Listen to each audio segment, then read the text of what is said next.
Hi అండి, welcome to Radhika వంటలు. నేను మీ రాధిక. ఈరోజు నేను మీకోసం ఆవ పులిహోర చేసి చూపించాలనుకుంటున్నానండి. ముందుగా 2 డేస్లో మనకు శ్రీరామ నవమి రాబోతుందండి. అందరికీ ముందుగా శ్రీరామ నవమి శుభాకాంక్షలు. ఇప్పుడు ప్రాసెస్లోకి వెళ్దామండి. ముందుగా ఒక పెద్ద నిమ్మకాయ సైజ్ అంత చింతపండు తీసుకొని ఫ్రెష్గా కడిగి రసం తీసి పక్కన పెట్టుకున్నానండి. ఇప్పుడు స్టవ్ వెలిగించుకొని స్టవ్ పైన ఒక గిన్నె పెట్టుకొని అందులో చింతపండు రసాన్ని వేసి మరిగించుకోవాలండి. ఈ చింతపండు రసంలో ఒక పావు టీ స్పూన్ మెంతులు వేసుకుంటున్నానండి. అదేవిధంగా పావు టీ స్పూన్ జీలకర్ర కూడా వేసుకోవాలి. పావు టీ స్పూన్ పసుపు వేసుకోవాలండి. ఒక గుప్పెడు కరివేపాకు కూడా వేసుకోవాలండి. తగినంత సాల్ట్ వేసుకుంటున్నానండి.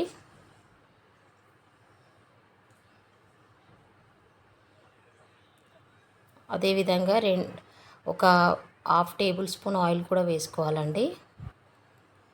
ఒక 2 ఎండుమిర్చి కూడా వేసుకోవాలి. ఇప్పుడు అంతా ఒకసారి కలుపుకొని ఈ చింతపండు రసాన్ని మరిగించుకోవాలండి.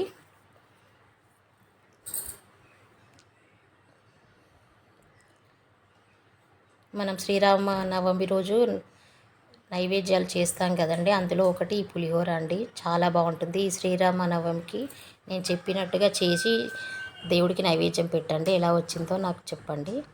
ఇప్పుడు ఇందులో ఒక చిన్న బెల్లం ముక్క వేసుకుంటున్నానండి. ఇప్పుడు పక్కన ఇంకొక కడాయి పెట్టుకొని అందులో ఒక టేబుల్ స్పూన్ మినపప్పు వేసుకోవాలండి.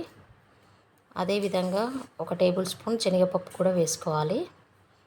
మన పక్కన చింతపండు రసం మరుగుతూ ఉంది. ఆలోపు ఇది ఫ్రై చేసుకోవాలండి.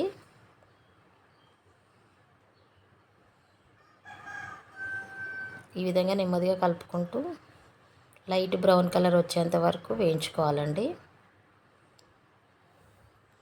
మనం టెంపుల్లో తింటే ఎంత బాగుంటుందో ప్రసాదం, ఆ టేస్ట్ ఉంటుందండి ఈ పులిహోర. ఇప్పుడు వేగిపోయాయండి. తీసి ఒక ప్లేట్లో వేసుకొని చల్లారనిద్దాం.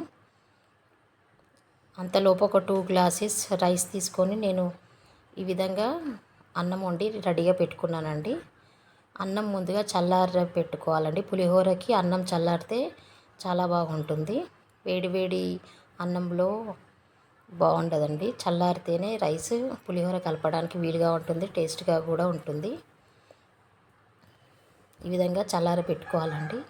నేను 2 గ్లాసెస్ రైస్ తీసుకొని అన్నం వండి ఈ విధంగా రెడీగా పెట్టుకున్నాను. ఇప్పుడు ఫ్రై చేసుకున్న పప్పులు ఒక మిక్సీ జార్లో వేసుకొని అదేవిధంగా 1.5 టీ స్పూన్ ఆవాలు వేసుకోవాలండి. ఆవాలు డ్రై రోస్ట్ చేయని అవసరం లేదు, పచ్చివి వేసుకోవాలి. ఈ 3 కలిపి మెత్తగా ఈ విధంగా పౌడర్ చేసి రెడీగా పెట్టుకోవాలండి. ఈ పౌడర్ తోటి పులిహోరకి టేస్ట్ వస్తుందండి. ఈ విధంగా ఒక ప్లేట్లో వేసి పక్కన పెట్టుకోవాలి. ఇప్పుడు చింతపండు రసం మరిగిపోయిందండి. చూసారా, థిక్ కన్సిస్టెన్సీలోకి వచ్చేంత వరకు మరిగించుకోవాలి. ఇప్పుడు పోపు సిద్ధం చేసుకుందామండి. అందుకోసం ఇప్పుడు ఒక కడాయి పెట్టి అందులో ఒక 2.5 టేబుల్ స్పూన్స్ ఆయిల్ వేసుకుంటున్నానండి. ఆల్రెడీ చింతపండు రసం మరిగించేటప్పుడు అందులో 1/2 టేబుల్ స్పూన్ ఆయిల్ వేసుకున్నాను కాబట్టి ఇప్పుడు 2.5 వేస్తున్నాను. పులిహోర కాబట్టి కొంచెం ఆయిల్ ఎక్కువ ఉంటేనే పులిహోర టేస్ట్గా ఉంటుందండి. ఇప్పుడు ఆయిల్ వేడెక్కిన తర్వాత ముందుగా ఒక పావు కప్పు పల్లీలు వేసుకుంటున్నానండి. పల్లీలు వేగడానికి కొంచెం టైం పడుతుంది కాబట్టి ముందుగా పల్లీలు వేస్తున్నానండి. అదేవిధంగా ఒక టేబుల్ స్పూన్ పచ్చిశనగపప్పు కూడా వేసుకోవాలండి. ఈ విధంగా ఒకసారి కలుపుకోవాలి. స్టవ్ని మీడియం ఫ్లేమ్లో పెట్టుకోండి. ఇప్పుడు ఇందులో పావు కప్పు మినప్పప్పు కూడా వేసుకుంటున్నానండి. అదేవిధంగా ఒక 8 ఎండుమిర్చి కూడా వేసుకోవాలి. ఈ విధంగా కలుపుకుంటూ పోపు రెడీ చేసుకోవాలండి.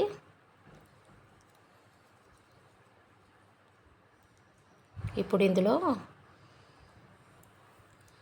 ఒక పావు టీ స్పూన్ ఆవాలు, పావు టీ స్పూన్ జీలకర్ర వేసుకోవాలండి. జీలకర్ర ఆవాలు తొందరగా వేగిపోతాయి కాబట్టి లాస్ట్లో వేస్తున్నాను. అదేవిధంగా ఒక గుప్పెడు కరివేపాకు కూడా వేసుకోవాలండి. ఒక పావు టీ స్పూన్ పసుపు వేస్తున్నాను. ఆల్రెడీ నేను చింతపండు రసం మరిగించేటప్పుడు అందులో కొంచెం వేసుకున్నాను కాబట్టి ఇందులో కూడా కొద్దిగా వేస్తున్నాను. మీరు చూసి వేసుకోండి. ఇప్పుడు పోపు రెడీ అయిపోయిందండి. ఈ విధంగా మంచిగా పోపు వేగితే చాలా బాగుంటుందండి ఈ పులిహోర. ఇప్పుడు మరిగించి పెట్టుకున్న చింతపండు రసాన్ని ఈ పోపులో వేసుకోవాలి.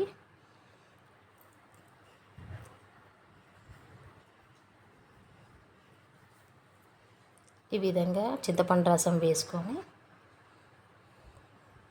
ఒకసారి కలిపి స్టవ్ ఆఫ్ చేసుకోవాలండి.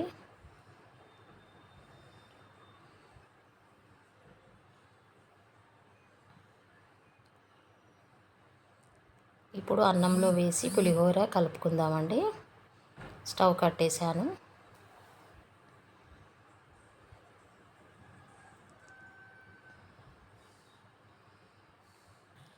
ఇప్పుడు అన్నంలో వేసుకొని కొద్దిగా వేసుకుంటూ పులిహోర కలుపుకోవడమే అండి. వేడి వేడి ఆవ పులిహోర రెడీ అయిపోయిందండి. మీకు టెంపుల్లో తింటే ఏ టేస్ట్ ఉంటుందో అదే టేస్ట్ ఉంటుంది. నేను చెప్పిన మెజర్మెంట్స్ తోటి చేసి చూసి ఈ శ్రీరామనవమికి నైవేద్యంగా దేవుడికి సమర్పించి మీరు టేస్ట్ చేసి ఎలా వచ్చిందో నాకు కామెంట్ చేయండి. చాలా బాగుంటుందండి ఈ పులిహోర. ఇప్పుడు ఇందులో తగినంత సాల్ట్ వేస్తున్నానండి. ఆల్రెడీ చింతపండు రసం ఉడికించేటప్పుడు అందులో వేసాను కాబట్టి ఇప్పుడు రైస్లోకి సరిపోయేంత వేసాను. మీరు చూసి వేసుకోండి. ఇప్పుడు అంతా చేయితోటే ఈ విధంగా కలుపుకోవాలండి. స్పూన్తో కాకుండా ఈ విధంగా చేయితో కలుపుకుంటే పులిహోర మొత్తం బాగా కలుస్తుంది. ఇప్పుడు మొత్తం కలిసిందండి. ఇప్పుడు రెడీ చేసి పెట్టుకున్న ఆవపిండిని ఇందులో వేసుకుంటున్నాను. అదేవిధంగా ఒక గుప్పెడు కరివేపాకు కూడా వేసుకోవాలండి. ఈ విధంగా లాస్ట్లో కరివేపాకు వేస్తే ఈ పులిహోర చాలా టేస్ట్గా ఉంటుందండి. మొత్తం ఈ విధంగా కలుపుకోవాలి.